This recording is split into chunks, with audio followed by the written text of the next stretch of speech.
Well, the box itself is relatively interesting and speaks to a being somewhat old. We've got a 32 speed EIDE CD-ROM drive box. Simply, that presumably was the brand. Was it Simply Computers? Seems to be a thing. I've got a feeling it was probably a large electronics retailer.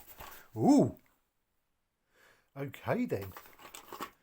Right, well, we've got a little. Good grief. Sorry, can't see it off to the side. Looks like just a little shelter for some farm animals. That would go with the other box. Then we've got Lineside cabin. What else? 1, 2. 4 sets of buffer stops. All of them the sand variety. 3 of which I've painted. Although 2 of them are missing.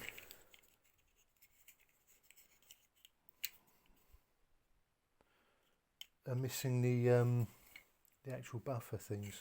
Bit of a shame. And we've. Sorry. There we go. And we've got some actual normal rail built type buffers as well. Just a pair. I don't remember needing this many. I really don't. Because the layout I had, like this second layout, which is what all these bits would have been from, it only had 2 sidings and a bay platform as terminating roads. And one of the bay platforms, here we go. This will be the thing I was talking about, the car transporter thing. Here we go. Yeah, I'm pretty sure I got this at the same time as I got the Ford loco. Yeah, that's missing its sticker. There is one, let me just turn that round, there we go. So yeah, there is one on the other side. What's that? Not to be worked past Zebuga. Okay. Yeah, and these end pieces are not staying up. Do you know what? I'm wondering, because didn't the BR motor rail service was the idea of, it was after didn't that come in after they started building all the motorways? And the idea was you drive your car to the station, your car would be put onto I think a lot of them were converted Mark 1 coach chassis. And then these, with your cars on, would be attached to your train and sent up with you. You know, like back in the steam days where you'd have people sticking the covered, is it the CCTs, the covered coach? Is that what they were called?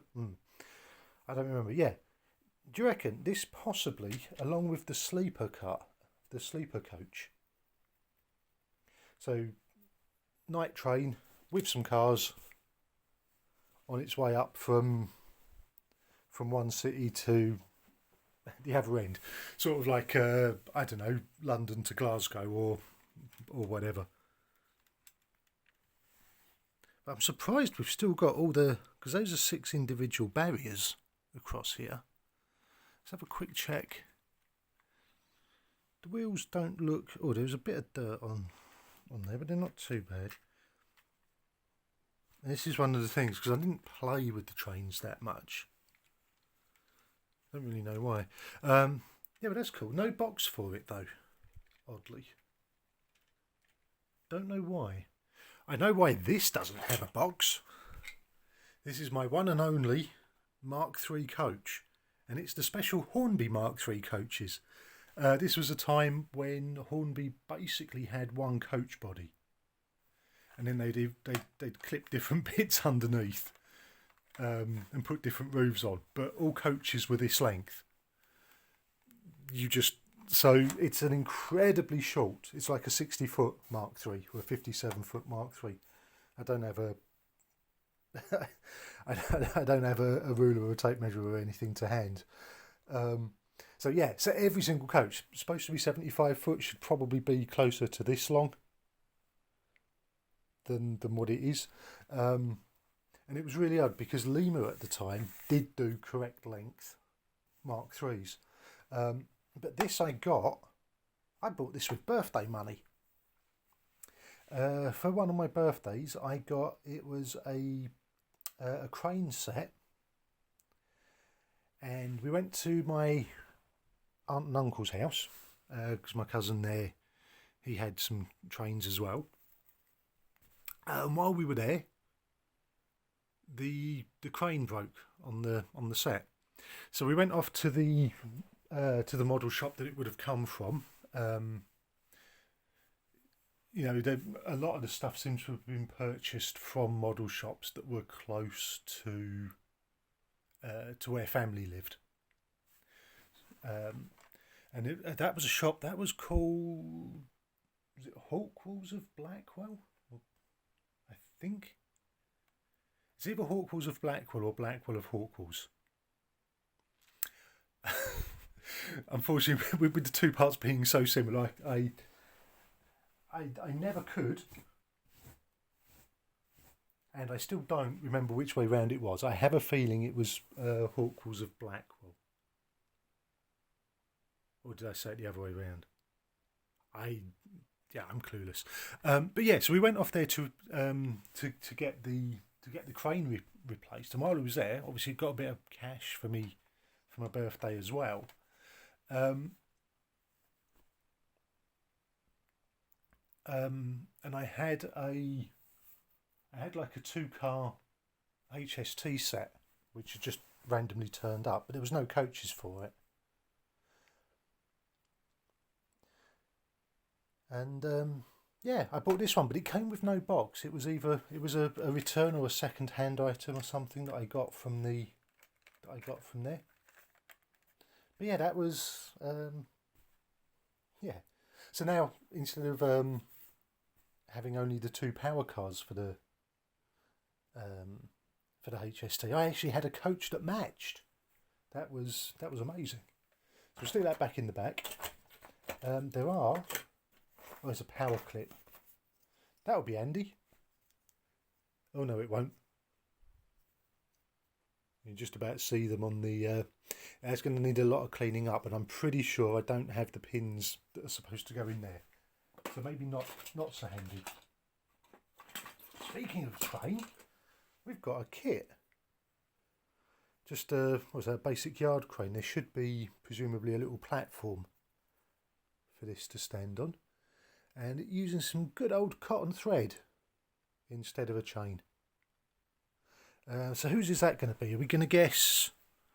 Would that have been Will's? Just a little hand cranked yard crane. Nice. Some extra goods wagons. Although this one's missing. And there are some coupling bits in here. Like I've got a whole tension lock. I've got the loop for a tension lock. There's another hook. But I can also see there's a wagon in here that's missing the hook. So yeah, I think I've got fewer bits than I would have wanted. But that would be Pico, wouldn't it? Is that Pico? Who was it who had the little tiny tension locks? But I've got a couple of them there. Oh, this one might be a kit. I'm looking, I don't know if it will show up on camera. Oh, just about, we get the angle right. Look, on the GW, when we tip it back, you can... There we go, get the focus going. You can see the carrier film for the transfers as we tip it back. Although bizarrely not... Oh no, it has got it. So I was going to say bizarrely not for the wagon number, but I'm not going to be able to get that to really notice. But it is. I can see it here. It's a lot finer. So that must have been a kit. You know what else was a kit? This was definitely a kit.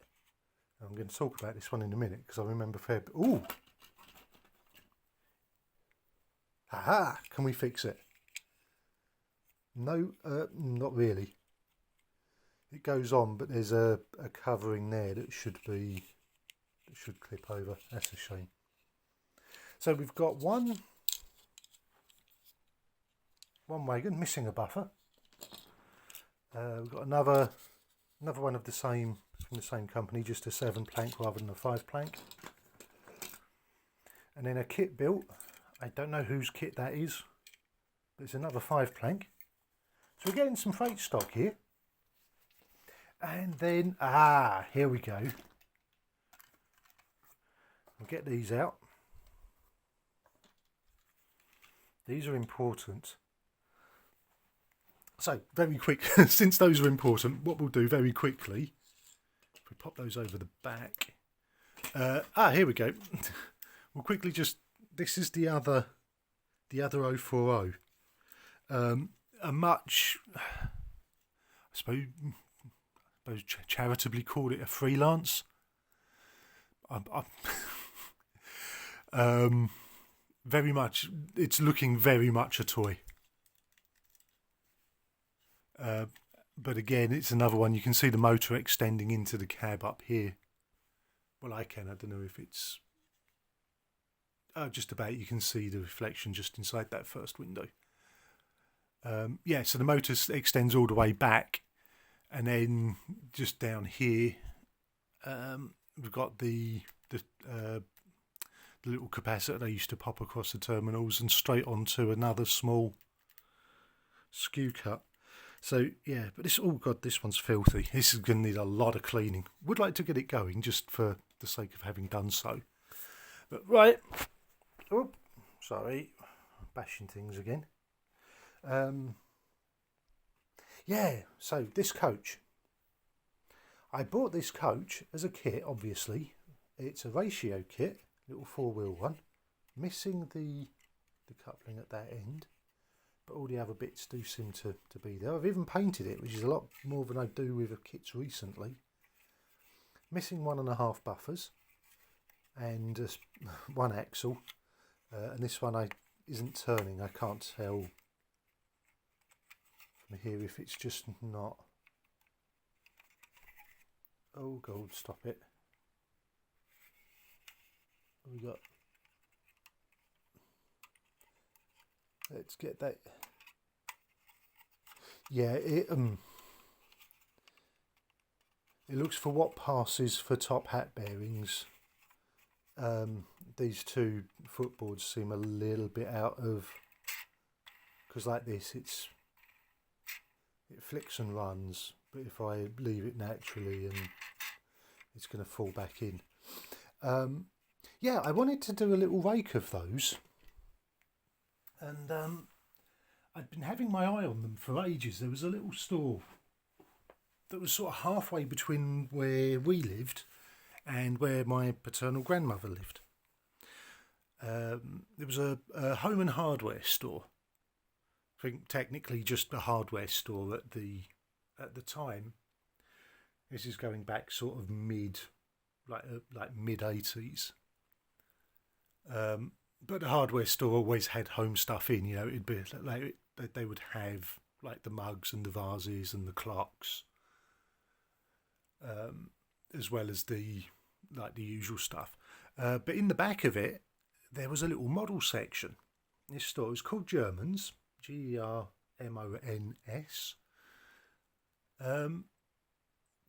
Had quite a large range of model railway stuff.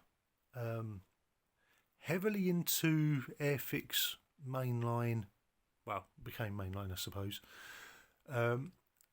Not much Hornby, but it had like all the rest. So you had like, the Pico, the ratio, and Airfix mainline. And I can remember cycling over there with my pocket money that I'd saved up, and picked up the kit. I remember quite clearly remembered the little yellow and brown ratio box it came in. Fairly fairly sort of thin, long, and sort of about that sort of size, I guess, but maybe about that thick, sort of 3/4 of an inch thick, which they put into a little paper bag, little brown paper bag, just for the one bit. Yeah, and then sort of tucking that into my jacket so I could cycle back. It was, I don't suppose it was too far. It would only have been maybe a mile and a half to get there, but yeah. I was going to do a little rake of those. I wanted 4. I was going to have two of the brakes, and then just 2 of the normal thirds to go in the middle. But I'm pretty sure that German's shop was where my first train set was purchased, and I think I can see the logo in the box, so we grab that. Although it's not quite all together, so here it is. This is, oh, there we go, clicked it together. So it's very shiny still, and there is some muck on some of the wheels, but not the middle pair. So I'm guessing that middle pair didn't really make contact with the track. It's probably a bit high, which I suppose maybe from a modelling sense that's desirable,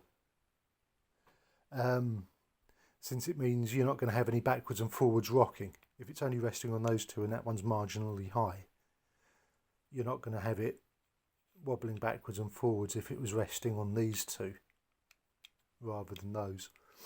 But yes, so what you can see here, this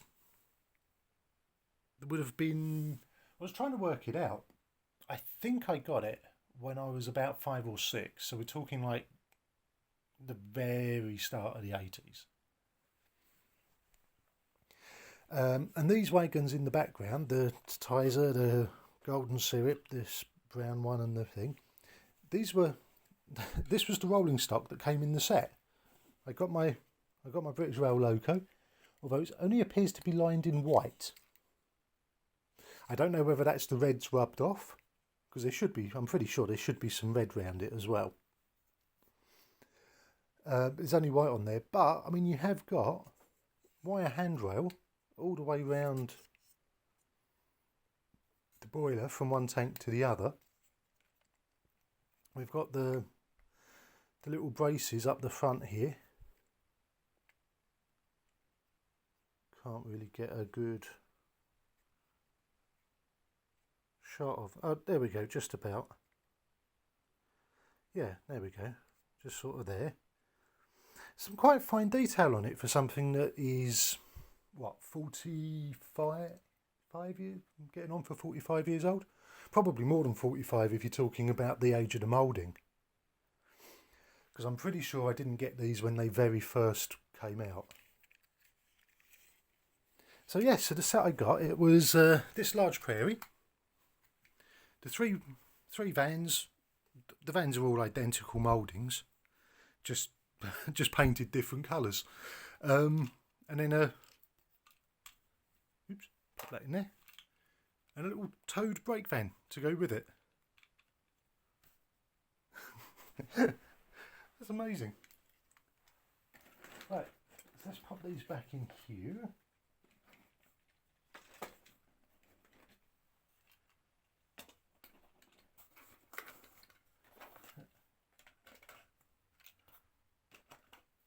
Let's get these in.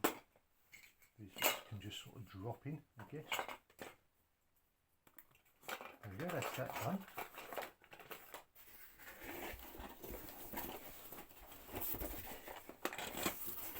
Now I can't get the box to, there it is. Get the box shut, there we go.